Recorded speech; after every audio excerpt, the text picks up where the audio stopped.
இன்னைக்கு என்ன சமையல்னு பார்த்துட்டிங்கன்னா, பாலக்கீரை தான் செய்கிறோம். ஏன்னா நேற்று செவ்வாய் சந்தைக்கு போயிட்டு வந்தேங்க. அப்போ வந்து பாலக்கீரை நல்லா ஃப்ரெஷ்ஷாக இருந்தது. 4 கத்தை வாங்கிட்டு வந்தேன். என்னடா 4 கத்தைன்னு சொல்லிட்டு கவலைப்படாதீங்க. கண்டிப்பாக இந்த 4 கத்தை 2 கத்தை அளவு கூட வராது. எண்ணெய் ஊற்றி கடுகு போட்டு கடலப்பருப்பு போட்டு, அப்புறம் வெங்காயம், மிளகா, கருவேப்பிலை போட்டால் போடுங்க, இல்லைன்னா ஸ்கிப் பண்ணிக்கலாம். போட்டு கீரையை போட்டு உப்பு லைட்டாக போடுங்க. ஏன்னு கேட்டால் கீரை சுருங்கும். உப்பு அதிகமாக போட்டுறாதீங்க. உப்பு அதிகமாக போட்டிங்கன்னா கொஞ்சம் ரொம்ப இதாக இருக்கும். நம்ம எதுவும் சாப்பிடவே முடியாது.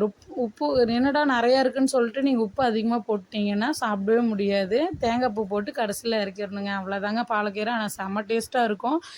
இந்த கீரை வந்து பருப்பில் கூட போடலாம் அப்படின்ட்டுருக்குறாங்க. நான் ஒரு தடவை போட்டேன்.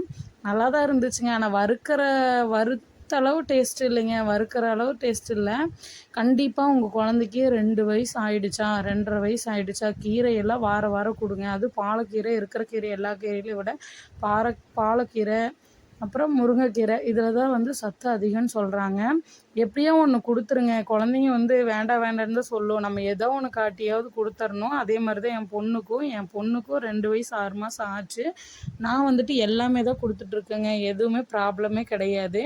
நம்ம வந்துட்டு கொடுக்குற விதத்தில் தான் இருக்குது. ரொம்ப அதிகமாகவும் கொடுத்துடக்கூடாது, மீடியமாகவும் கொடுத்துடக்கூடாது. ஏன்னா பசிக்கும் இல்லையா? ஒரு அளவாக எடுத்து பாப்பாவுக்கு ரசத்தோட கீரையை வச்சு கொடுக்கணுங்க.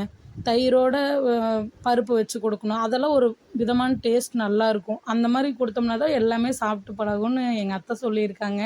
அதே மாதிரி தான் நானும் கொடுத்துட்ருக்கேங்க. பாப்பாவும் நல்லா சாப்பிட்டா. இந்த வீடியோ உங்களுக்கு பிடிச்சிருந்தா லைக் பண்ணுங்கள், ஷேர் பண்ணுங்கள், சப்ஸ்கிரைப் பண்ணுங்கள்.